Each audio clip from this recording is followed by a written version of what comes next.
Hello, hello, hello. Hey everyone. Welcome back to Life's a Blog. I'm your host, Trina Stewart, and today I'm speaking to you from my favorite little place on earth, my trailer. Right on Lake Huron. I bought this trailer last year, not long after I said goodbye to both of my parents. They passed away in 2023, and after everything we've been through together, I ended up selling their home. It was time for something of my own. Now, I knew I couldn't afford a house on my own, not in this economy, and not after all that life had thrown my way. But I needed something, a space that was just mine. So I bought this trailer by the lake, and honestly, in spite of the allergies and the funny voice, it's become my little slice of heaven. Out here, I garden, I tinker, I breathe. The quiet soothes me. It's not just a place to stay, it's a place to be. This morning, I sat on my deck with a coffee in hand and asked myself, how in the hell did I get here? I used to have the house, the kids under one roof, the marriage, the future that I thought was set in stone. But that version of my life is gone. And you know what? It took me a long time to realize that gone doesn't mean failed. Life didn't fall apart. It just shifted. Since 2018, it's been lesson after lesson, and I'm getting so tired. And while it's been painful, it's also been powerful. Because I've learned how to stand on my own, even when it's hard. Especially when it's hard.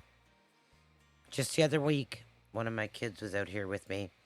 We were sitting by the fire and ended up in a deep, unexpected conversation about narcissism. They said, I don't know if it's narcissism or just being a bad person. I paused, and then I said, your story and mine, they aren't the same. We lived the same years, but not the same experience. And I'm not going to judge your version. I'm not going to correct your feelings. Your truth is valid. And at that moment, it made me realize how far I've come. 4 years ago, I probably would have gotten angry, defensive, hypervigilant. I'd have thought they were trying to attack me or protect someone else. But now I listen. I don't need to win.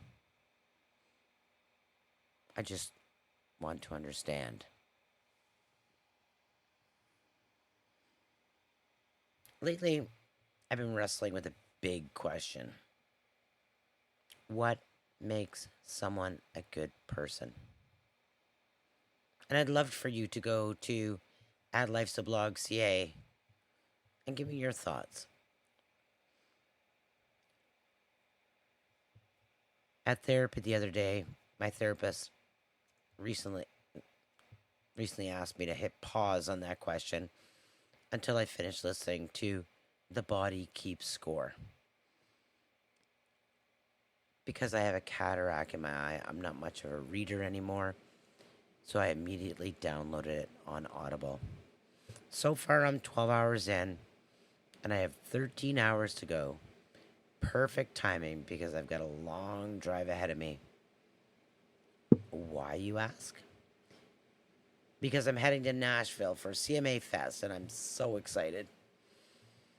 I don't have a full media pass this year, but I do have access to some amazing performances. Wyanna Judd being the one I'm looking forward to most. There's Jake Owen, Cooper Allen, Little Big Town, and so many more. And since I'm heading down early, I'm thinking of taking a side trip to Graceland. Back in 1979, I went with my parents, but we weren't allowed inside at that time. Maybe I'll get to walk those halls for them and for me. My mom was a huge Elvis fan.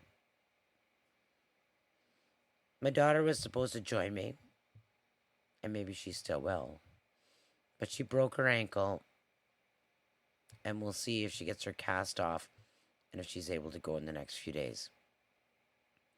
I've asked a few friends, but right now it's looking like this could be a solo trip. And you know what? I'm okay with that. I went solo to Nashville once before, back in my 30s.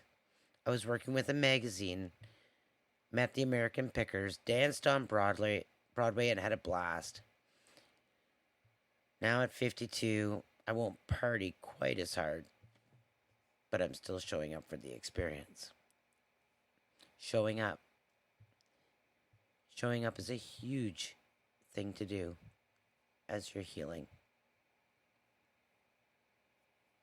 You know, I'm just going to be honest. This podcast is really hard for me. I'm usually a joyful, funny, lighthearted person. I've moved forward. I've rebuilt. But this part of my story, the betrayal, the trauma, it still lives in me. It's probably why I've been inconsistent here. It's hard to relive these moments. But I know it's also important because I'm not the only one. There are people listening right now who need to hear this. You know, it's okay if you're not okay yet.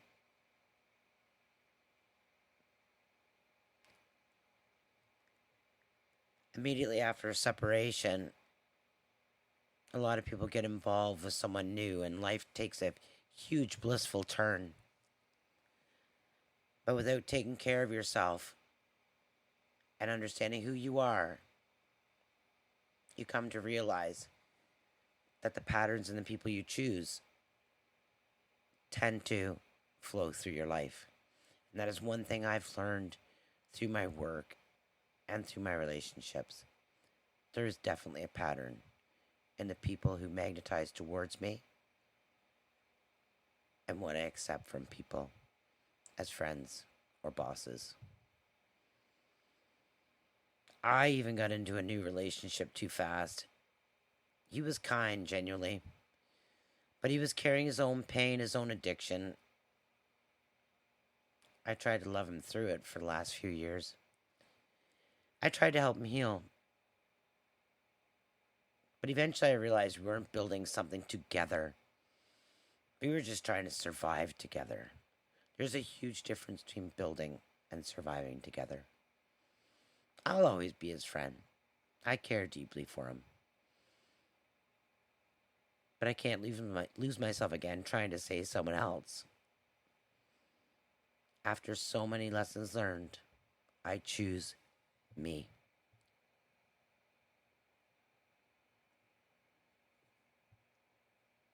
So, I'm going to share a little bit more of my story. I'm going to take you back to November 2018. My parents had just moved in September in our new apartment that didn't have any furniture, just a TV tray, so we could eat without bending to the coffee table. My dad had Parkinson's, spinal stenosis, and cancer. He needed help with everything. I also had to get them their Ontario health cards or driver's license. I was running on fumes while dealing with this addiction issue. I was trying to hold together a marriage that was slowly disintegrating. However, on November 10th, we had what I thought was the best date night of our marriage. The snow was falling. We laughed, walked to Byron Market, had drinks and dinner, and topped it off with beaver tails. I still keep those videos on my phone. Even though they're not videos of him, they're just kind of videos of that night. And I smile because it truly was one of the best date nights of our life. However, 2 days later, I found his tablet while cleaning, and something inside me said, pick it up. He's had that tablet for years, and I've never, ever had the inclination to pick it up. But this day I did. And what I found shattered my world. I became a really great Google investigator through emails, location history, voice searches, maps, payments, years of secrets, drugs, escorts, lies. I pieced it all together myself, and I begged him to admit the truth. He gaslit me, denied everything. I went away for my birthday to Cambridge, and I came back, and he finally said, yes, what I found was true. But I kept searching. I demanded to see his vacation bank account, the one he always said was empty. He told me he used it for Christmas gifts for me or house repairs. And like always, I believed him. But I was the one draining my RSPs year after year to pay for vacations because I thought he deserved it. And he spent, after all, his vacation money on me and the house. I thought I was doing the right thing. And when the truth finally surfaced, and he couldn't deny it any longer, I realized I had been living a lie. I didn't leave right away, but I eventually did. In February 2019, even then, it didn't feel like freedom. It felt like free falling. I so loved him. Despite everything, I loved him more than anyone. And it nearly killed me to walk away, but I had to. Because he wasn't coming to me. He wasn't choosing healing. He wasn't choosing us. And I couldn't keep choosing someone who wouldn't meet me halfway and take care of themselves.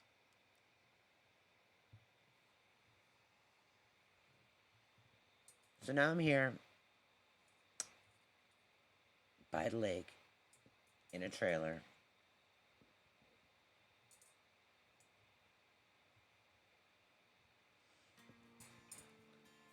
I bought with the last little bit of strength I had, and I'm still healing.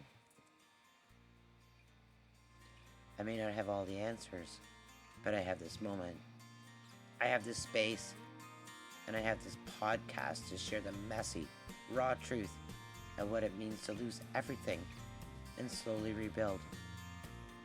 Next week, I hope to have some interviews from CMA Fest to share maybe some stories from artists who, like me, have survived heartache and betrayal and found their voice through it. Because, country music, it gets it. It tells the truth. And that's what I want this space to be. A place for truth, healing, and growth. Whether I'm on the road alone or with someone beside me, I now know that I'm never really alone. Thank you for listening, for holding space, for walking this path with me. Till next time, I'm Trina, and this is Life's a Blog. Be kind to yourself. You're doing better than you think.